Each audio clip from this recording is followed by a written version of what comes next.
రాబోతున్నటువంటి ఉగాదిని పురస్కరించుకొని ఏ రాశి వారికి ఏ ప్రకారంగా ఉంది, వారు ఎటువంటి పరిహారాలు చేసుకోవాలో తెలుసుకుంటున్నాం కదా. ఆ క్రమంలో కన్యా రాశి వారికి ఈ తెలుగు సంవత్సరాది ఎలా ఉందో తెలుసుకుందాం. కన్యా రాశి వారికి ఈ తెలుగు సంవత్సరాదిలో అర్ధాష్టమ శని నడుస్తున్నది. ఈ అర్ధాష్టమ శని నడుస్తున్నటువంటి కారణం చేత శ్రమాధిక్యత మీద కానీ పనులు సానుకూలపడవు, యాక్సిడెంట్స్ లాంటివి చోటు చేసుకోవడానికి అవకాశాలు ఎక్కువగా ఉన్నాయి. ప్రతిదీ కూడా కొంత ఇబ్బందికరంగా ఒడిదుడుకులుగా సాగుతూ వెళ్తుంది. కనుక ఈ దోషాల్లోంచి బయటపడడానికి గాను ఈ కన్యా రాశి వారు ప్రతిరోజు కూడా విష్ణు సహస్రనామ స్తోత్రాన్ని, కనకదార స్తోత్రాన్ని ఈ రెండింటిని కలిపి పారాయణ చేయాలి. విష్ణు సహస్రనామ స్తోత్రాన్ని, కనకదార స్తోత్రాన్ని ఈ రెండింటిని కూడా కలిపి పారాయణ చేసుకుంటూ ఉండాలి. అంతేకాక ప్రతి శుక్రవారం మానకుండా ఇంట్లో ఉండేటువంటి తల్లి కానీ, అంటే ముత్తైదు ఎవరైనా అయి ఉండాలి. ఆ ముత్తైదు కూడా తల్లి అయితే ఇంకా మంచిది. కుదరని పక్షంలో ఎవరైనా సరే ఒక ముత్తైదుకు స్వీట్ పాన్ ఇవ్వండి. ఆవిడ మహాలక్ష్మి స్వరూపంగా భావన చేసి మాకు ఆర్థికంగా ఎక్కడా లోటు రాకూడదు అని చెప్పి నమస్కారం చేసుకొని స్వీట్ పాన్ వారికి ఇచ్చి పాదాలకు నమస్కారం చేస్తూ ఉండండి. దీనివల్ల ఎక్కడా ఆర్థికపరమైనటువంటి లోటు అనేటువంటి పదమే మీ దగ్గరకు రాకుండా ఉంటుంది. అయితే అర్ధాష్టమ శని నడుస్తుందిగా, మరి శని మనల్ని బాగా బాధ పెడతాడు కదా అనుకుంటే ఈ శని బాధలు తగ్గడానికి కానీ ప్రతి శనివారం కూడా ఆంజనేయ స్వామి వారికి 108 తమలపాకులతోటి అర్చన చేయించుకోండి. 108 తమలపాకులతోటి ప్రతి శనివారం కూడా ఆంజనేయ స్వామి వారికి అర్చన చేయించుకోండి. దీనికి తోడుగా మీరు ఏదైనా ఇంటర్వ్యూలకు అటెండ్ అవుతున్నారు, లేదా ఉద్యోగంలో ప్రమోషన్స్ కోసం ప్రయత్నం చేస్తున్నారు, ఇట్లా ఆర్థిక పరంగా మీరు ఏ ఉన్నతిని కోరుకుంటున్నప్పటికీ కూడా తిరుపతి క్షేత్రంలో ఉన్నటువంటి తిరుచానూరులో ఉన్నటువంటి పద్మావతి అమ్మవారిని దర్శించి అమ్మవారికి కుంకుమార్చన చేయించుకున్న తర్వాత మీ కార్యక్రమాలు ఏవైతున్నాయో వాటిని కూడా ప్రారంభం చేస్తూరండి. తద్వారా ఆర్థిక ఉన్నతిని మీరు పొందగలుగుతారు. అలానే ఎప్పుడు ఏ ఇబ్బందులు రాకుండా ఉండటానికి ఒక గోమతి చక్రాన్ని తీసుకొని మీ ఇష్టదైవం యొక్క పాదాలకి తాకించి, దేవాలయానికి వెళ్ళి ఇష్టదైవం యొక్క పాదాలకి తాకించి ఆ గోమతి చక్రాన్ని మెడలో ధరించండి. ఇలా చేసినట్లయితే కనుక అంటే ఒక లాకెట్ లాగా మెడలో ధరించండి. మెడలో ధరించడానికి కుదరకపోతే ఏదైనా సరే ఒక పొట్లంలాగా కట్టో లేకపోతే ఒక కవర్లో పెట్టుకోనో పైన షర్ట్ జేబులో ఉంచుకోవడానికి ప్రయత్నం చేస్తూ ఉండండి. ఇలా చేస్తూ వచ్చినట్లయితే ఎటువంటి ఇబ్బందులు కూడా ఏర్పడకుండా ఈ తెలుగు సంవత్సరాదంతా కూడా సుఖంగా సాగిపోతుంది. అంటే మనం ఏం చేయాలి, ఆర్థికపరమైనటువంటి ఉన్నతి ఎప్పుడు కోరుకున్నప్పటికీ కూడా తిరుచునారు వెళ్ళి అక్కడ ఉండేటువంటి పద్మావతి వారికి, అంటే తిరుపతిలో ఉండేటువంటి పద్మావతి వారికి కుంకుమార్చన చేయించుకోవాలి. ప్రతిరోజు కూడా మన దగ్గర ఉండే విధంగా ఒక గోమతి చక్రాన్ని అట్టిపెట్టుకోవాలి. విష్ణు సహస్రనామ స్తోత్రాన్ని, కనకదార స్తోత్రాన్ని మనం ప్రతిరోజు కూడా పారాయణ చేయాలి. దీనికి తోడుగా ప్రతి శుక్రవారము కూడా ఎవరైనా సరే ఒక ముత్తైదుకు స్వీట్ పాన్ని ఇవ్వాలి. అదే ప్రకారంగా ప్రతి శనివారం ఆంజనేయ స్వామి వారికి 108 తమలపాకులతోటి పూజ చేయించుకోవాలి. ఇవి చేస్తూ వచ్చినట్టు కనుక కన్యారాశి వారికి అన్ని విధాల అనుకూలంగా ఉంటుంది. ఇటువంటి మరిన్ని అద్భుతమైనటువంటి అంశాల గురించి తెలుసుకోబోయే ముందుగా గోవింద గోవింద అంటూ గోవింద నామాలను శ్రవణం చేద్దాం, స్మరిద్దాం, తరిద్దాం. శ్రీనివాస గోవింద, శ్రీ వెంకటేశ గోవింద, భక్తవత్సల గోవింద, భాగవత ప్రియ గోవింద, గోవింద హరి గోవింద, వెంకటరమణ గోవింద, గోవింద హరి గోవింద, వెంకటరమణ గోవింద, నిత్య నిర్మల గోవింద, నీలమేఘ శ్యామ గోవింద, పురాణ పురుష గోవింద, పుండరీకాక్ష గోవింద, గోవింద హరి గోవింద, వెంకటరమణ గోవింద, గోవింద హరి గోవింద, వెంకటరమణ గోవింద.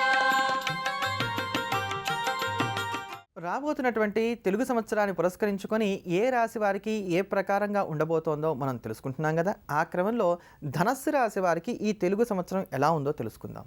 ధనుసు రాశి వారికి గురుబలం ఉన్నప్పటికీ కూడా ఈ తెలుగు సంవత్సరం అంతా కూడా ఏలినాటి శని ప్రభావం అధికంగా ఉంది. ఏలినాటి శని ప్రభావం అధికంగా ఉన్నటువంటి కారణం చేత అడుగు కూడా ఆపదలు తలెత్తుతూ ఉంటాయి. కనుక వీటన్నిటిని కూడా తగ్గించుకునడానికి గాను వీరు ప్రతిరోజు కూడా శివ సహస్రనామ స్తోత్రాన్ని పారాయణ చేయడం మంచిది.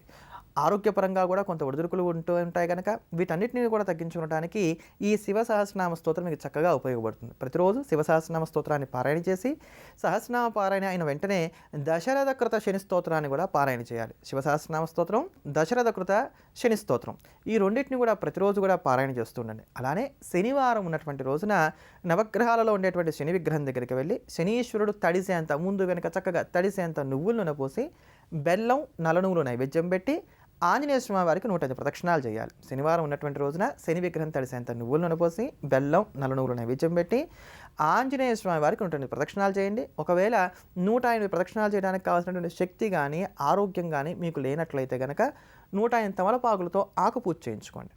అలానే మీరు ఏ ముఖ్యమైనటువంటి పని ప్రారంభం చేద్దాం అనుకున్నప్పటికీ కూడా కసాపురం వెళ్ళండి. అనంతపురం జిల్లాలో ఉన్నటువంటి ఈ కసాపుర క్షేత్రానికి వెళ్ళి ఇక్కడ ఉండేటువంటి ఆంజనేయ స్వామి వారి యొక్క దర్శనం చేసుకొని యథాశక్తిగా పూజాదులన్నీ చేసుకున్న తర్వాత ముఖ్యమైనటువంటి కార్యక్రమాలు ప్రారంభం చేస్తుండండి. అవన్నీ కూడా దిగ్విజయంగా సాగుతూ ఉంటాయి. అలానే ప్రతిరోజు కూడా ఒక బ్రెడ్ ముక్క తీసుకోండి. ఒక బ్రెడ్ స్లైస్ 1 కావచ్చు, 2 కావచ్చు, 3 కావచ్చు, మీ శక్తిని మేరకు తీసుకొని వాటి మీద ఒక చుక్క ఆవ నూనె వేసి దాన్ని రోజు రాత్రి వేళ కుక్కకు ఆహారంగా వేయండి. అంటే ఒక చుక్క ఆవు నూనె వేసి తడిపినటువంటి బ్రెడ్ స్లైసెస్ ఏవైతే ఉన్నాయో వీటిని రోజు రాత్రిపూట కుక్కకు ఆహారంగా వేస్తురండి.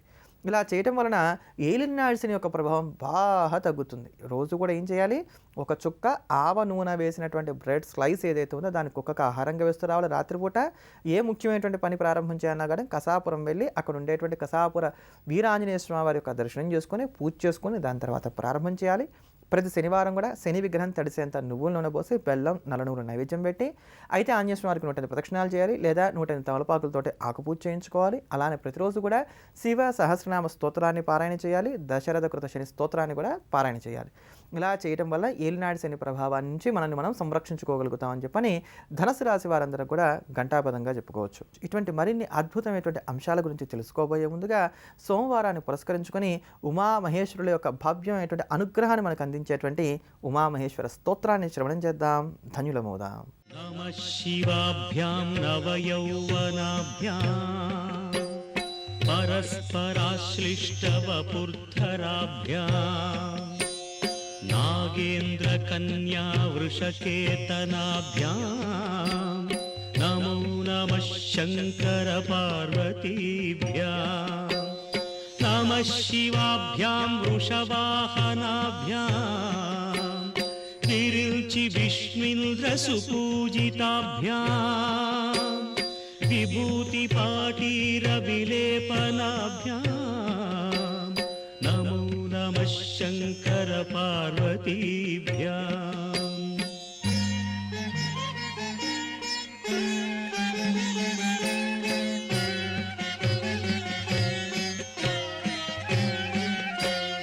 అనఘం జనకం జగతాం ప్రథమం వరదం కరశూలధరం సులభం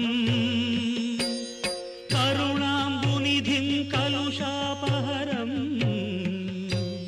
ప్రణమామి మహేశ్వరమేకమహం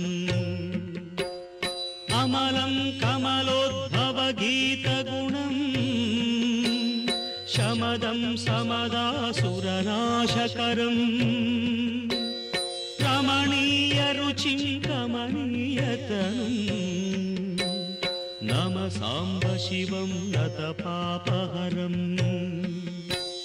శివం శంకరం బంధురం సుందరేశం నటేశం గణేశం గిరీశం మహేశం దినేశేందునేత్రం సుగాత్రం మృడాని పతిం శ్రీగిరీశం హృదా భావయామి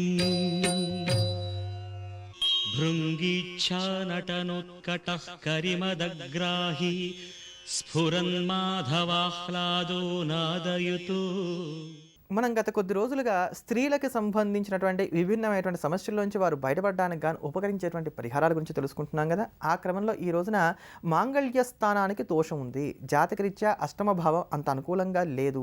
ఈ మాంగళ్య స్థానానికి సౌభాగ్య స్థానానికి వస్తున్నటువంటి దోషం నుంచి మనల్ని మనం ఎలా సంరక్షించుకోవాలి అనే ప్రశ్న కనుక ఉదయించినట్లయితే దానికి తేలిగ్గా ఉపయోగపడేటువంటి పరిహారం ఏదైతే ఉందో దాని గురించి ఈరోజు మీకు తెలియజేస్తాను.